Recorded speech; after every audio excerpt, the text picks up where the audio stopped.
नमस्कार, मैं अमित कुमार मेरे YouTube चैनल पे आप सभी का स्वागत करता हूँ। आज के अपन इस क्लास में अपन देखेंगे कि असततता के जो पॉइंट हैं वो कौन-कौन से हो सकते हैं। यदि अपने को कोई फंक्शन दिया हुआ हो तो उसमें अपने को भाई पूरे जो इंटरवल है उसमें अपन चेक नहीं कर सकते। तो अपने को कौन-कौन से बिंदु हैं जहाँ पे मतलब डाउट है कि यहाँ पे फलन क्या हो सकता है, असतत हो सकता है, तो अपन को उन बिंदुओं पे चेक करना है कि यह फलन कहाँ-कहाँ पे असतत है। तो इसके अंदर पहला जो पॉइंट आता है वो तो ये आता है कि सभी जो बहुपदीय फलन है अपने पास में, बहुपदीय फलन का मतलब जो x square plus x plus एक इस टाइप के जो फलन है वो, उसके बाद में अपने पास में चर घातांकी फलन, ए की पावर एक्स, दो की पावर एक्स, ई की पावर एक्स, इस टाइप के जो फंक्शन है चर घातांकी फलन। दूसरा लघु गुणकीय फलन, लघु गणकीय फलन।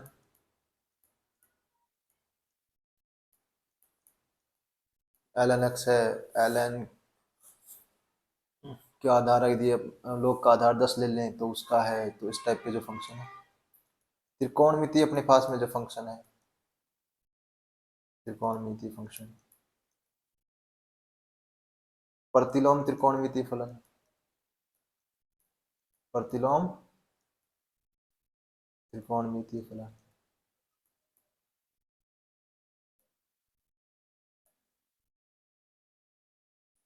फलन ये अपने प्रांत में क्या होते हैं सतत फलन, अपने प्रांत, ये चीज आपको ध्यान में रखनी है। इनका जो प्रांत होता है ना उसके अंदर प्रांत के प्रत्येक बिंदु पर सतत होते, सतत होते हैं। यानी इन फलनों का जो भी अपने पास प्रांत है उसके प्रत्येक बिंदु पर ये फलन हमेशा सतत होते हैं। तो इनको आपको चेक करने की जरूरत नहीं है, डायरेक्ट आप बता सकते हो कि ये बहुपदीय फलन है तो x बिलोंग्स टू r के लिए, चरघातांकी फलन है तो ये भी x बिलोंग्स टू r के लिए, लघु गुणकीय फलन तो x है वो ग्रेटर देन 0 होना चाहिए उसके लिए। त्रिकोणमिति फलनों के जो प्रतिलोम त्रिकोणमिति फलनों के अलग अलग इनके प्रांत हैं जो कि अपन इनके चैप्टर में पढ़ते हैं, तो उन प्रांत के अंदर ये प्रत्येक बिंदु पर सतत होते हैं। ये अपना पहला पॉइंट, ये तो अपने को ध्यान में रखना है। दूसरा कि यदि महत्तम पूर्णांक फलन है एफ एक्स का तथा यदि एफ एक्स का अपने पास में भिन्नात्मक भागफलन है तो के असततता के बिंदु, असतत यानी फलन कहाँ पे असतत हो सकता है, असततता के बिंदु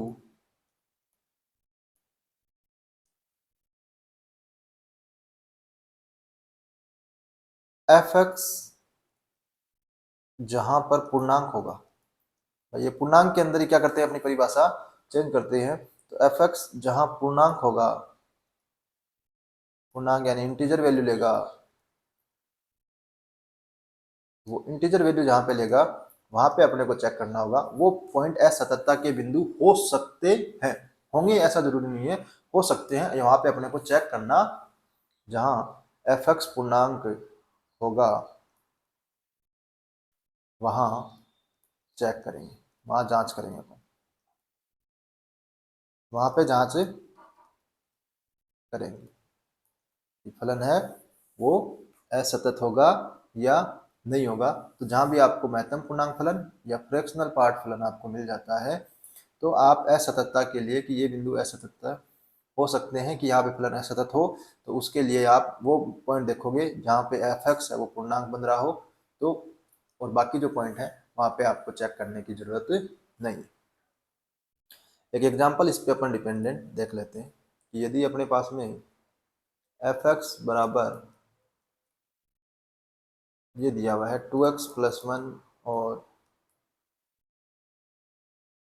x लेस देन 1, x की वैल्यू है ग्रेटर देन 1 और अपने को अंतराल 0,3 में सतत होगा या नहीं होगा इसके बारे में बताना है। की जांच करनी है।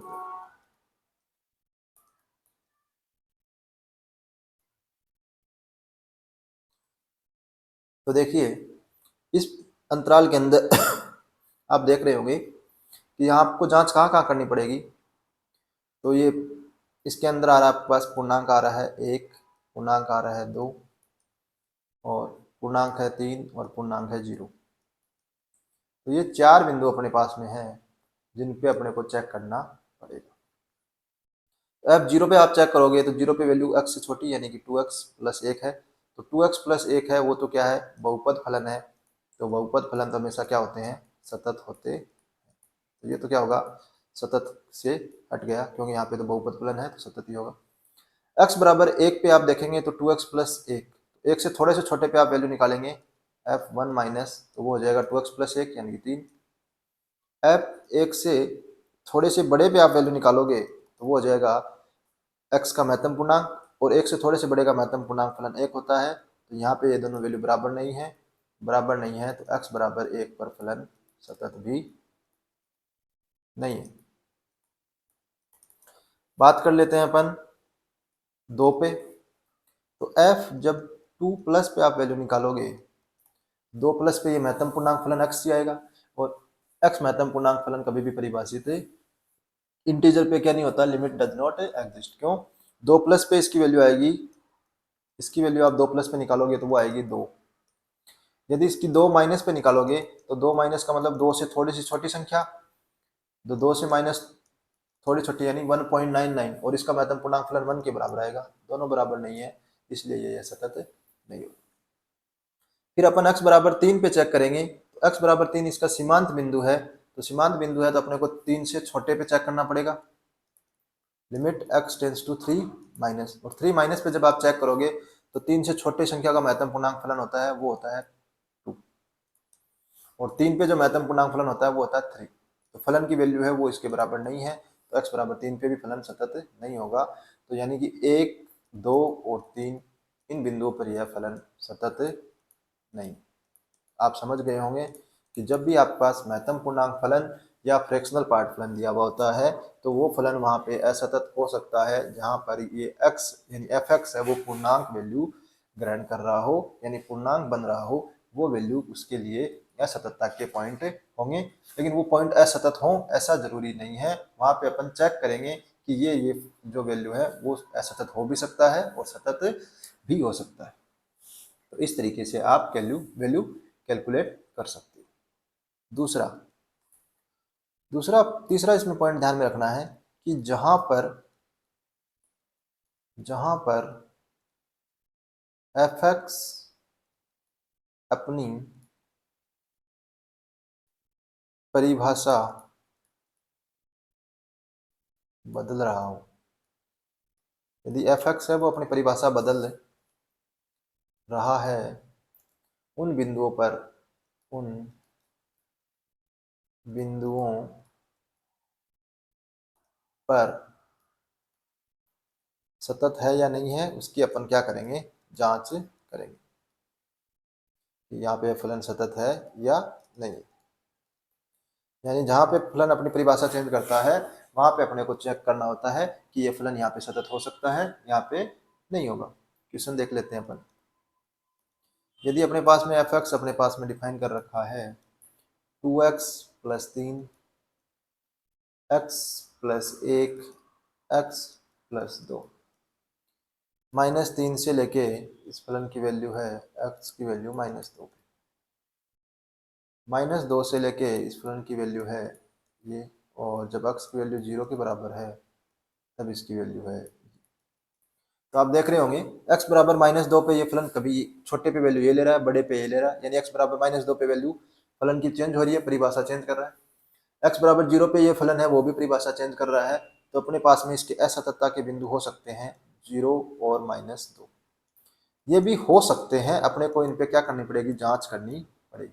आप ये नहीं कहोगे ये पॉइंट असतत के हैं, ये बिंदु जांच के हैं, यानी अपने को यहाँ पे चेक करके बताना होगा कि सतत है या नहीं है। अब 0 पे चेक करते हैं अपन। तो f0 माइनस 0 से थोड़े से छोटी संख्या पे आप देखोगे तो x प्लस 1 यानी इसकी वैल्यू कितनी आ जाएगी, 0। प्लस 1 यानी 1। यदि f 0 पे और 0 प्लस पे आप देखते हो तो लास्ट वाली परिभाषा यानी x प्लस 2 का मतलब 0 प्लस 2 यानी वैल्यू कितनी आ गई 2। तो दोनों बराबर नहीं है, तो यह बिंदु होगा वो असतत का बिंदु हो गया। यहाँ पे फलन सतत नहीं है। -2 पे आप देखते हो तो -2 से छोटी संख्या पे आ रही है 2x प्लस 3। तो जब माइनस की कैलकुलेशन करोगे f 2 माइनस पे 2 माइनस पे ये वाला 2x प्लस 3 वाली वैल्यू लेगा, तो ये हो जाएगा 2 - 2 प्लस 3 यानी कि वैल्यू आ जाएगी -1 के बराबर। f 2 प्लस लोगे तो 2 प्लस माइनस का 2 -2 में थोड़ा सा बड़ा संख्या लोगे तो हो जाएगा x प्लस 1 के बराबर, और x प्लस 1 में रखोगे तो ये हो जाएगा -2 प्लस 1। ये वैल्यू कितनी आ रही है -1, यानी दोनों वैल्यू बराबर आ रही है। और फलन की वैल्यु -2 पे तो भी उस पर x प्लस 1 ही लेगा, तो वहाँ भी -1 आ रही है, यानी जो x बराबर -2 है इस पे ये फलन है वो सतत होगा। ये असतत किस पे होगा? सिर्फ और सिर्फ x बराबर 0 पे असतत होगा। तो जब भी आपको फलन मिलता है जो अपनी डेफिनेशन चेंज कर रहा है, उन पे आपको चेक करना होता है कि ये फलन यहाँ पे असतत हो सकता है। वहाँ पे भी ये कंफर्म नहीं है कि वो असतत होगा, हो भी सकता है और नहीं भी हो सकता है। इस तरीके से आप इन फलनों की इस तरीके से असततता की जांच कर सकते हो। नेक्स्ट अपने पास में आता है संयुक्त फलनों की असततता। संयुक्त फलनों की असततता। सततता की बात कर लेते हैं कि संयुक्त फलन है वो कहाँ पे सतत होंगे, कहाँ पे असतत होंगे, इसकी अपन बात कर लेते हैं। तो देखिए, यदि अपने पास में अपन फंक्शन डिफाइन करते हैं गोफ, अपने को गोफ की अपने पास में सतत और असतत के बारे में बताना है, तो पहला ही पहला अपना काम होगा कि ये किसके बराबर हो गया? g of F x. पहला हो सकता है कि अपने को जांच करनी है जहाँ पे एफ एक्स है वो असतत हो सकता है, असतत वाले बिंदु, यानी जहाँ पे एफ है वो असतत हो सकता है, उन बिंदुओं पे आप क्या करोगे? जांच करोगे। ठीक है। दूसरा देखो, g है जी एक्स, तो अब g में x की जगह कितना है? एफ एक्स है। तो अपने को g के, मान लो g है वो x बराबर c पर क्या है? असतत है। x बराबर c पर g है वो क्या है? असतत है। लेकिन देखो ये क्या है अपने पास में, यहाँ पे क्या है? गोफ है, यानी यहाँ पे जो x की जगह अपन क्या रख रहे हैं? F x. तो जहाँ पे एफ एक्स है वो किसके बराबर हो? c के बराबर हो, उन बिंदुओं पर जांच करेंगे, उन बिंदुओं पे जांच करेंगे। एफ एक्स किसके बराबर हो? सी के बराबर, उन बिंदुओं पर जांच करेंगे। कौन कौन से दो बिंदुओं पे जांच करनी है आपको? पहला, जहां पे एफ एक्स है वो असतत हो सकता है। दूसरा, जी एक्स है वो उन बिंदुओं पे असतत है। तो वो बिंदु किसके बराबर हो रहे हो? एफ एक्स के बराबर हो रहे हो, तो उन बिंदुओं पे अपन जांच करेंगे। तो कि अपन आप गोफ में क्या रख रहे हैं? एक्स की जगह एफ एक्स रख रहे हैं। अब ये एफ एक्स जब सी के बराबर होगा वहां पे अपने पास में जी की पॉसिबिलिटी है कि वो सतत हो जाए और असतत हो जाए। तो अपन यदि जी है वो x बराबर c पर असतत है, तो अपन किन बिंदुओं पे जांच करेंगे कि एफ एक्स किन बिंदुओं पे c के बराबर हो रहा है, उन बिंदुओं पे अपन जांच करेंगे। तो ये होती है संयुक्त फलनों की असततता। अब अपन इस पे क्वेश्चन देख लेते हैं एक दो, कि अपने पास में एच एक्स अपने को दे रखा है, वो दे रखा है एक्स स्क्वायर का। तो भाई एच एक्स यहाँ पे क्या हो गया? संयुक्त फलन हो गया किस किस का?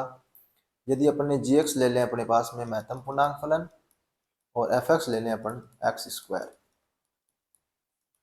तो एच एक्स कितना हो गया यहाँ पे? गोफ जी ऑफ एफ एक्स के बराबर हो गया। अब इसकी अपने को जांच करनी है, तो देखिए अपने को मान लो एक्स बराबर 0 पे चेक करना है कि यह फलन सतत होगा या नहीं होगा। तो देखिए पहले पहले अपन देखेंगे कि एफ एक्स कहाँ पे सतत है या नहीं है। एफ एक्स है वो एक पॉलिनोमियल फंक्शन है, बहुपद फलन है, तो यह तो हमेशा क्या होगा? सतत ही होगा। एफ एक्स है वो तो हमेशा सतत है। अब आता है फिर अंदर अपने पास में जी एक्स है, वो क्या है, पूर्णांक वैल्यू है ना। तो जी एक्स कहाँ पे सतत नहीं होता, जहां पे यह पूर्णांक हो। अब अपने को देखना है कि एक्स स्क्वायर है वो जहां पे पूर्णांक बन रहा है, जहां पे ये पूर्णांक वैल्यू ले रहा है, वहां पे जो एच एक्स है वो सतत नहीं होगा। तो पहला पॉइंट हो सकता है, यदि मान लो अपने को x बराबर 0 पे चेक करनी है, तो x बराबर 0 पे अपन चेक करेंगे। अब आप सीधा डायरेक्ट नहीं बोल सकते कि यहाँ पे जी एक्स है वो एक्स स्क्वायर पे क्या है, भाई पूर्णांकों पे जी एक्स सतत नहीं है, तो अपने को कौन से बिंदु पे, उन बिंदुओं पे जांच करनी है। आप डायरेक्ट नहीं बोल सकते, जैसे पूर्णांक x बराबर 0 पूर्णांक है, तो आप डायरेक्ट ऐसे नहीं कह सकते कि ये पूर्णांक है तो ये सतत नहीं होगा। ऐसा ये पॉइंट हो सकता है कि यहाँ पे सतत हो या असतत हो, ये जांच करनी पड़ेगी अपने को। एक्स बराबर 0 एक्स स्क्वायर है वो पूर्णांक बनना चाहिए, तो ये पूर्णांक कहाँ कहाँ बनता है, 0 पे बनता है, -1 पे बनता है, 1 पे बनता है, 2 पे बनता है, -2 पे बनता है। तो ये जो सारी पूर्णांक वैल्यू पे इसका स्क्वायर भी क्या होता है, पूर्णांक ही होता है। इन बिंदुओं पे अपने को चेक करना पड़ेगा। तो अब अपन एक्स बराबर 0 पे चेक करते हैं। एक्स बराबर 0 पे देखिए एक्स स्क्वायर है, तो अपन सबसे पहले एच एक्स का वैल्यू निकालते हैं 0 प्लस पे। तो 0 प्लस पे एक्स स्क्वायर का 0 प्लस पे उसका स्क्वायर करोगे तो वो 0 से थोड़ी सी बड़ी संख्या आएगी, तो और उसका महत्तम पूर्णांक फलन लगो 0 से थोड़ी सी बड़ी संख्या का, तो वो 0 ही आएगा। यदि 0 माइनस, तो 0 माइनस की संख्या का स्क्वायर करोगे तो वो क्या हो जाएगी, 0 प्लस हो जाएगी, और उसका महत्तम पूर्णांक फलन लोगे तो 0 ही आएगा। यानी कि वैल्यू दोनों बराबर आ रही है। इसका मतलब यह फलन x बराबर 0 पर क्या है, सतत है। तो ये देखिए यहाँ से अपने समझ में आया कि ये पॉइंट हो सकते हैं, लेकिन जब जांच करी तो पता चला कि ये पॉइंट तो सतत है। तो आपको ये ध्यान में रखना है, जब भी आप संयुक्त फलनों की बात करते हो तो आपको पहले तो जो अंदर वाला फलन है वो कहाँ पे असतत है, उन बिंदुओं पे जांच करनी है। दूसरा, जी एक्स जिन बिंदुओं पे असतत होता है वो बिंदु, मान लीजिए सी पे जी एक्स है वो असतत है, तो वहां पे एफ एक्स की वैल्यू सी कब हो रही है, उन बिंदुओं पे जांच करनी है। ये आपको यहाँ पे समझना था। आगे क्वेश्चन करेंगे तो आ जाएंगे आपको और ज्यादा समझ में। तीसरा अपने पास में असततता के बिंदु है कि सिग्नम फंक्शन अपने पास में दिया हुआ है एफ एक्स, इसकी अपने को असततता की जांच करनी है कि कहाँ कहाँ पे हो सकते हैं। तो जहाँ पे एफ एक्स बराबर किसके हो रहा हो, 0 के बराबर हो रहा हो, उन बिंदुओं पर अपन जांच करेंगे। उन बिंदुओं पे क्या करें, जांच करें। जहाँ पे एफ एक्स की वैल्यू क्या हो, 0 हो, उन बिंदुओं पर जांच आपको करनी होती है। क्यों, सिग्नम फंक्शन का जो ग्राफ होता है वो ऐसा होता है, ये तो -1, ये 1 और ये 0। तो ये 0 पे क्या हो रहा है, जंप कर रहा है। भाई 0 से थोड़ी छोटी संख्या पे इसकी वैल्यू हो रही है -1, और 0 से थोड़ी सी बड़ी संख्या पे हो रही है 1, और 0 पे हो रहा है 0। तो यह 0 पे क्या होता है, असतत होता है। तो अपने को सिग्नम फंक्शन है एफ एक्स, उसकी जांच करनी होगी। एफ एक्स बराबर उन बिंदुओं पे जांच करें जहाँ पे एफ एक्स 0 के बराबर हो। बाकी सब पॉइंट पे सिग्नम फंक्शन क्या होता है, सतत होता है। तो सिर्फ इसी बिंदु पे अपने को जांच करनी है। ये आपको ध्यान में रखना होता है। अब इनके आप कुछ क्वेश्चन चेक करते हैं, उन पे अपन कि कहाँ पे फलन सतत होंगे, कहाँ पे फलन असतत होंगे। यदि मेरे पास में एफ एक्स बराबर दे रखा है एक्स प्लस 1 बट्टा एक्स माइनस 1, जी एक्स बराबर दे रखा है मेरे पास में x 1/x-2, x belongs to R के लिए परिभाषित है। बस सिर्फ ये एफ एक्स है वो एक्स बराबर -1 पे परिभाषित नहीं है, और जी एक्स है वो एक्स बराबर -2 पे परिभाषित नहीं है। बाकी सारे एक्स बिलोंग्स टू आर के लिए ये परिभाषित है। ये तो एक्स बराबर -2 के लिए परिभाषित नहीं है, और ये एक्स बराबर -1 पे परिभाषित। अब मेरे को चेक करना है कि एफ ऑफ जी एक्स की मेरे को क्या करनी है, असततता की जांच करनी है। तो मेरे को एफ ऑफ जी एक्स की जांच करनी है, यानी फोक संयुक्त फलन है फोग, उसकी मेरे को असततता की जांच करनी। आप यहाँ से देख पा रहे होंगे कि जो अपने पास में एफ एक्स है उसमें अपने को करनी है। तो सबसे पहले अपन क्या करेंगे, जी एक्स कहाँ कहाँ पे असतत है वो बिंदु चेक करेंगे। तो जी एक्स है वो एक्स बराबर 2 पे परिभाषित नहीं है। भाई जी एक्स बराबर है 1/x-2, तो ये x बराबर 2 पे क्या है, परिभाषित नहीं है। तो ये असतत हो सकता है। तो जी एक्स है वो x बराबर 2 पे असतत है, 2 पर असतत, क्यों, परिभाषित ही नहीं है। परिभाषित नहीं है तो वहां पे क्या होगा, असतत होगा। बाकी ये क्या है, एक बहुपद फलन है। बाकी सब जगह क्या होगा भाई, बाकी जब भी आप ये एक लीनियर फंक्शन मान लो फंक्शन है, इस पे आप कोई भी वैल्यू रखोगे वो आप बाकी सब पे परिभाषित है। कोई दिक्कत नहीं है, ये सिर्फ और सिर्फ x बराबर 2 पर ही असतत होगा। दूसरा f है वो कहाँ पे असतत है, x बराबर -1 पे असतत है। एफ एक्स है अपने को इसकी निकालनी थी, तो एफ एक्स जो है वो कहाँ पे है, x बराबर 1 पे असतत है। तो अपने को कौन से बिंदु चेक करने होंगे, जहां पे gx है वो 1 बन रहा है, वो वाला बिंदु अपने का असतत का होगा, क्योंकि अपने को यहाँ पे gx लिखना है, और जब gx 1 के बराबर हो जाएगा तो ये हो जाएगा f1, और f1 पे यह वैल्यू परिभाषित नहीं है, क्योंकि यहाँ पे fx है वो f1 पे परिभाषित नहीं है। तो अपने को चेक करना होगा gx 1 कहाँ पे बन रहा है, और gx की वैल्यू है x-2, और ये 1 कब बनेगा, जब x बराबर कितना हो, 3 हो। तो यह फलन एक तो x बराबर 3 पे सतत नहीं है, और एक x बराबर 2 पे यह फलन सतत नहीं है। तो जो अपने पास में f ऑफ gx है वो कौन कौन से बिंदु पे सतत नहीं है, एक तो 2 पे नहीं है और एक 3 पे नहीं है। इस तरीके से अपन ये संयुक्त फलनों का चेक कर सकते हैं। नेक्स्ट अपन एग्जांपल इसमें देखते हैं कि अपने पास में fx बराबर अपने को दे रखा है 1 + x और 2x - 1, x <0, x की वैल्यू जब 0 से बड़ी हो। gx अपने को फलन दे रखा है, gx बराबर अपने को दे रखा है 4 - x और 2x + 6।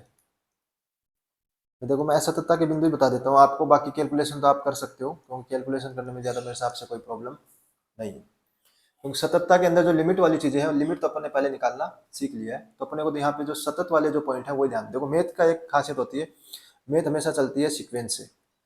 लिमिट वाला चैप्टर आपने अच्छा कर लिया, तो फिर सतत वाले में आपको कुछ इसके 2-4 जो प्रमेय हैं उनको सीखना है, और इसके जो 2-4 अपने पास में जैसे सेकफलन है उनकी क्या है, असततता के बिंदु क्या है, बस इनकी थ्योरी तो इतनी है। बाकी जो है वो अपने जैसे ट्रिग्नोमेट्री के फॉर्मूले यूज हो रहे हैं, या महत्तम पूर्णांक फलन है, भिन्नात्मक पूर्णांक फलन है, ये जो प्रॉपर्टी है ये पीछे के चैप्टर की प्रॉपर्टी है। तो आप मैथ के अंदर यदि आपको फलन सतत वाला फलन पढ़ना है कि कोई फलन सतत होगा या नहीं होगा, तो इसके जो पॉइंट है वो तो मुश्किल से आपको 10 से 15 मिनट लगते हैं, बस इतने ही पॉइंट है। बाकी जो कैलकुलेशन है वो तो पीछे के टॉपिक की है। तो यदि आपके पीछे के बेसिक क्लियर होंगे तो आगे से आगे आप बहुत इजीली बढ़ सकते हो, आपको बहुत ज़्यादा जरूरत नहीं पड़ती है किसी की। तो आप पीछे की जो चीज़ें हैं उनको अच्छे से, सबसे पहले आप फंक्शन वाला चैप्टर है उसको अच्छे से करिए। फंक्शन वाला अच्छा कर लोगे तो लिमिट अच्छी हो जाएगी, लिमिट वाला अच्छा कर लोगे तो आपको सतत है या नहीं है इनके बारे में पता चलेगा, और सतत और अच्छा इनका चल गया तो फिर आप अवकलनीयता के बारे में पता कर सकते हो, और यदि अवकलनीयता के बारे में पता कर लिया तो फिर आप फलनों के अवकलन कर सकते हो, अवकलन कर सकते हो तो फिर आप एओडी इजीली कर सकते हो, और एओडी आपने अच्छे से कर ली तो फिर आप इंटीग्रल कैलकुलस में जाओगे, इंटीग्रल कर सकते हो, किसी फंक्शन का इंटीग्रेशन कर सकते हो, और इंटीग्रेशन में जब आप जाओगे तो वहां से फिर आप इंटीग्रेशन अच्छे से कर लिया तो फिर आपको क्षेत्रफल निकालना है या द्रव्यमान निकालना है, जो भी है ये वाली जो कैलकुलेशन है वो भी इजीली कैलकुलेशन कर सकते हो। फिर ये अगर आपने इंटीग्रेशन अच्छा कर लिया तो फिर आप वेक्टर कैलकुलस है और आपका जो ग्रेजुएशन वाला कैलकुलस वाला पार्ट है वो भी आप अच्छे से कवर कर सकते हो।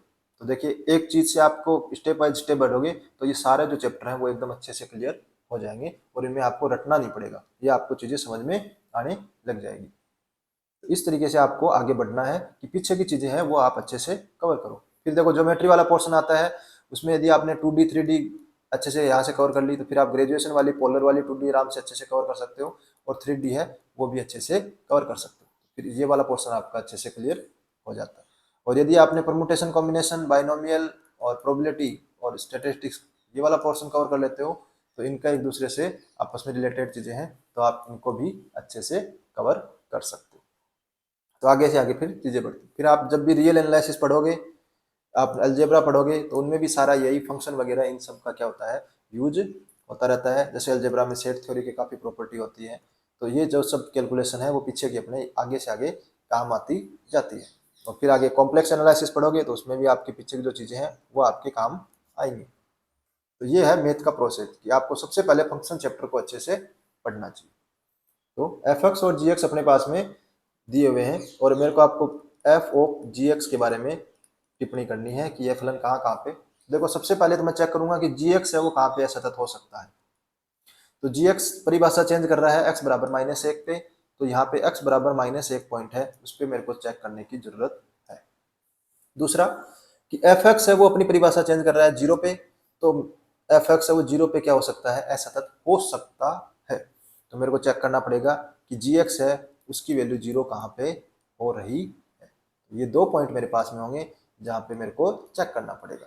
तो अब जी एक्स की वैल्यू 0 कहाँ पे हो सकती है वो मेरे को चेक करना पड़ेगा। तो देखिए 4 माइनस एक्स है वो 0 के बराबर होगा यदि एक्स बराबर 4 हो, और 2x प्लस 6 है वो 0 के बराबर होगा यदि x की वैल्यू -3 के बराबर हो। लेकिन आप यहाँ से देखेंगे कि x बराबर जो -3 वाला जो पॉइंट है वो तो किस में आता है, x की वैल्यू -1 से छोटी हो, यानी 4 माइनस एक्स वाले में आता है। तो ये 1 से छोटे पे कभी 0 नहीं बनेगा। और फिर आप यदि x बराबर -3 वाला तो कैंसिल हो गया क्योंकि ये x की वैल्यू -1 से बड़ी है, तो ये भी कभी -1 से बड़ी पे 0 नहीं बनेगा। तो ये वाला पॉइंट तो अपने को चेक करने की जरूरत नहीं है क्योंकि कहीं पे 0 बन ही नहीं रहा।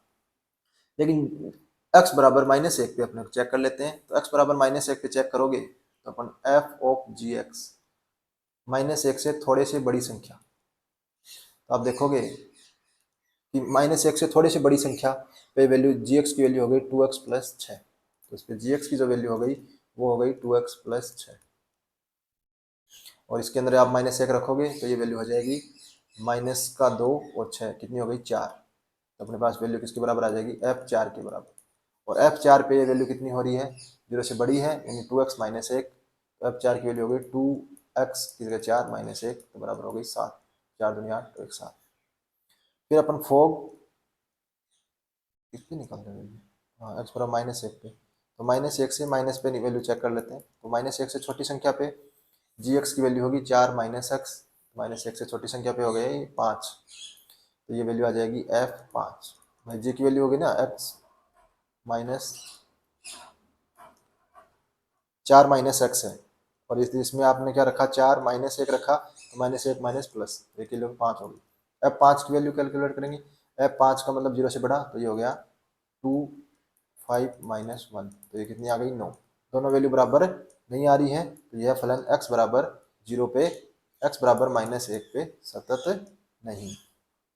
तो इस तरीके से आप वैल्यू कैलकुलेट इजीली कर सकते हो। तो यह फलन x बराबर -1 पर सतत नहीं है।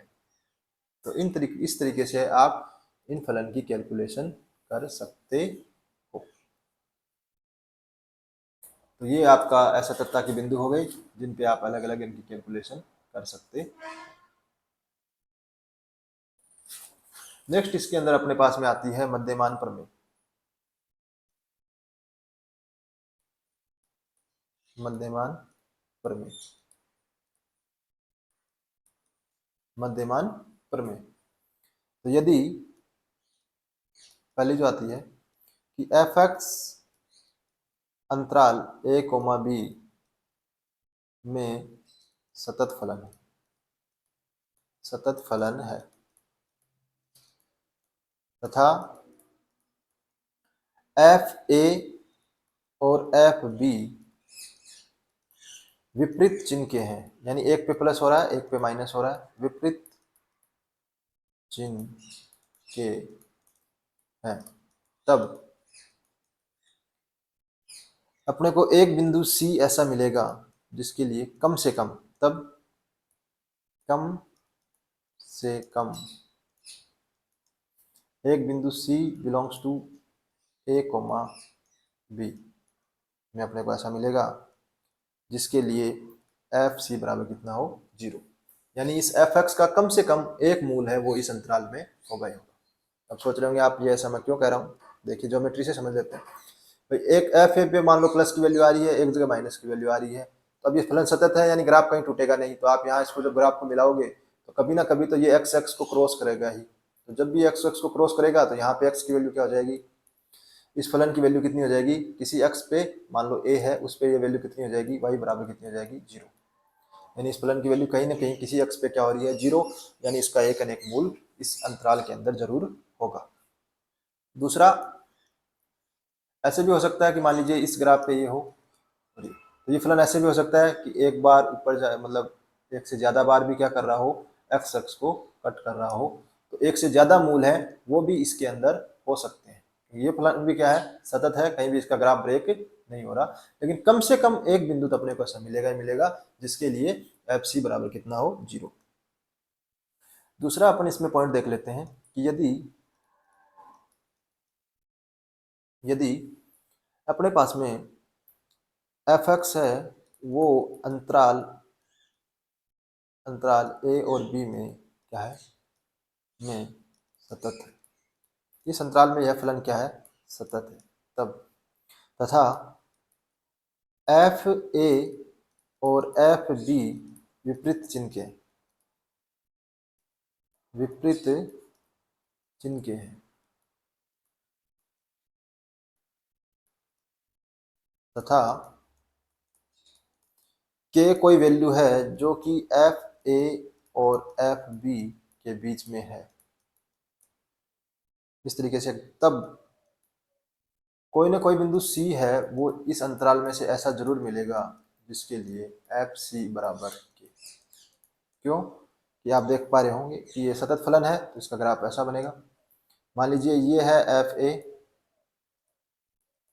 और ये एफ बी, विपरीत चिन्ह का जरूरत नहीं है, चिन्ह चाहे कुछ भी हो, इससे कोई फर्क है, मान लीजिए चिन्ह से कोई फर्क नहीं पड़ता, चिन्ह चाहे कैसे भी हो, चिन्ह का तो सिर्फ मूलों से मतलब है। तो ये मेरे पास में, चलो दोबारा देख लेते हैं इसको। दूसरा अपने पास में इसमें है कि यदि एफ एक्स है वो अंतराल ए कोमा बी में सतत है, और मान लेते हैं के कोई ऐसी संख्या है जो एफ ए और एफ बी के बीच में आ रही है, कोई के वास्तविक संख्या है, तब अपने को कोई ना कोई सी बिंदु ऐसा मिलेगा इस अंतराल में जिसके लिए अपने पास में एफ सी बराबर किसके होगा, के बराबर होगा। अब आप सोच रहे हैं ऐसा क्यों, देखिए फलन सतत है तो मान लीजिए ये सतत फलन का ग्राफ है, ये मान लो वैल्यू है एफ ए और ये वैल्यू है एफ बी, तो ये वैल्यू हो गई एफ बी और ये वैल्यू हो गई एफ ए, और ये वैल्यू मान लो के है इनके बीच में, तो ये के है वो किसी ना किसी सी पे वैल्यू ग्रहण करेगा, यानी कि ये वैल्यू आ गया, अंतराल आ गया ए और ये आ गया, तो ये कोई ना कोई सी ऐसा पॉइंट मिलेगा जिसके अंदर अपने पास में एफ सी बराबर किसके हो जाएगा, के बराबर हो जाएगा। क्योंकि ग्राफ कहीं भी टूट नहीं रहा तो वो एफ ए और एफ बी के बीच में जितने भी वैल्यू है वो सारी वैल्यू ग्रहण करेगा, और ये ग्रहण करेगा तो ये किसी ना किसी अक्ष पे तो अपने को मिलेगी, और वो अक्ष किसके बीच में होगा, इस अंतराल के बीच में होगा। ये है कंटिन्यूटी का। देखो इस पे क्वेश्चन कैसे आते हैं, कई बार एक दो क्वेश्चन अपन इस पे देख लेते हैं। क्वेश्चन है अपने पास में एक कि एफ एक्स बराबर x minus a x minus c plus two x minus b और एक्स माइनस डी, ये अपने को दे रखा है। और यदि अपने को दे रखा है कि ए है वो बी से बड़ा है और बी है वो सी से बड़ा है और सी है वो डी से बड़ा है, तो अपने को इसके मूल निकालने। तो आप देख रहे होंगे कि ये एक द्विघात समीकरण है, अपने को मूल बताने इसके कि वास्तविक होंगे या काल्पनिक होंगे। तो ये द्विघात समीकरण है, तो इसके अपने पास में दो मूल हो सकते हैं, वो वास्तविक भी हो सकते हैं, बराबर भी हो सकते हैं और काल्पनिक भी हो सकते हैं। तो देखिए सबसे पहले अपन इसमें वैल्यू निकालते हैं एफ ए, तो कितना हो गया, ये वैल्यू तो कितनी होगी, पहली ए माइनस ए जीरो हो गई प्लस टू ए माइनस बी इंटू ए माइनस डी। तो देखिए ए सबसे बड़ी संख्या है तो ए में से कुछ भी घटाओगे तो क्या आएगा, प्लस में चिन्ह आएगा, और ए में से डी घटाओगे तो भी प्लस में आएगा, प्लस को प्लस से गुणा करोगे तो प्लस ही आएगा, तो ये वैल्यू हमेशा जीरो से बड़ी आएगी। एफ बी की वैल्यू निकालोगे तो एफ बी की वैल्यू निकालोगे तो ये दूसरा पार्ट तो जीरो हो गया, और पहले पार्ट में आया बी माइनस ए और बी माइनस सी। तो देखिए बी है वो ए से क्या है, छोटा है, इसका मतलब ये संख्या तो आएगी माइनस में, और बी है वो सी से बड़ा है, इसका मतलब ये संख्या आएगी प्लस में, और इसकी कैलकुलेशन करोगे तो आएगा जीरो। एफ सी की जो वैल्यू है वो कैलकुलेशन निकाल लेते हैं। एफ सी पे देखें पहला पार्ट जीरो हो जाएगा, दूसरा पार्ट टू सी माइनस बी और सी माइनस डी। तो देखिए पहला पार्ट है सी है वो बी से क्या है, छोटा है, इसलिए माइनस में आएगा, सी माइनस डी है ये प्लस में आएगा, इसकी कैलकुलेशन आ जाएगी लेस देन जीरो। फिर ये कह रहा है F D, F D, F D पे इसकी वैल्यू आएगी, देखो दूसरा पार्ट तो जीरो हो जाएगा, डी माइनस ए और डी माइनस सी। तो देखिए डी है वो सबसे छोटा है, यानी ये वाली संख्या भी माइनस में आएगी और ये वाली संख्या भी माइनस में, माइनस को माइनस से गुणा करोगे तो प्लस, ये जीरो। तो ये हो गया अपने पास में x बराबर a, ये हो गया x बराबर b, ये हो गया x बराबर c और ये हो गया x बराबर d। a पे वैल्यू आ रही है प्लस में तो ये वैल्यू प्लस में आ रही है, b पे वैल्यू आ रही है वो माइनस में आ रही है, c पे वैल्यू भी माइनस में आ रही है और d पे वैल्यू प्लस में आ रही है। इसका मतलब कहीं ना कहीं ये फलन क्या है, सतत फलन है, क्योंकि यह बहुपद फलन है। तो a और b के बीच में यह फलन कहीं ना कहीं क्या हुआ है, जीरो हुआ है। तो a और b के बीच में यह फलन कहीं ना कहीं जीरो हुआ है। फिर b और c पे वैल्यू माइनस में आई और फिर ये c और d के बीच में कहीं ना कहीं जीरो हुआ है। क्यों कि c और d के बीच में इनके चिन्ह चेंज हो रहे हैं। तो सतत फलन है तो कहाँ एक जीरो यहाँ पे मिलेगा और एक जीरो यहाँ पे मिलेगा, यानी इसके जो दोनों मूल मिलेंगे वो भिन्न भिन्न होंगे और वो वास्तविक भी होंगे। वास्तविक इसलिए होंगे क्योंकि एक्स अक्ष पे अपने को दो बिंदुओं पे ये क्या मिल रहा है, जीरो मिल रहा है, यानी इसके दो भिन्न भिन्न मूल मिलेंगे और दोनों रियल नंबर मिलेंगे। यदि काल्पनिक होता तो यह एक्स अक्ष को कट ही नहीं करता। तो इस तरीके से आप इनका यूज करके इनकी क्वेश्चन अटेम्प्ट कर सकते हो। तो अपना जो कंटिन्यूस वाला जो है उसमें जो अपनी मैन प्रॉपर्टी थी वो सारी कंप्लीट हो गई। इसके जो क्वेश्चन है वो अपन कैलकुलस वाला जो चैप्टर पूरा होने के बाद में कैलकुलेट करेंगे। अभी अपने पास में इसके जो बेसिक्स थे वो सारे अपने लगभग क्लियर हो गए हैं। तो मैं आशा करता हूँ आपको समझ में आया होगा। यदि कोई प्रॉब्लम आती है तो आप मेरे को बता सकते हैं।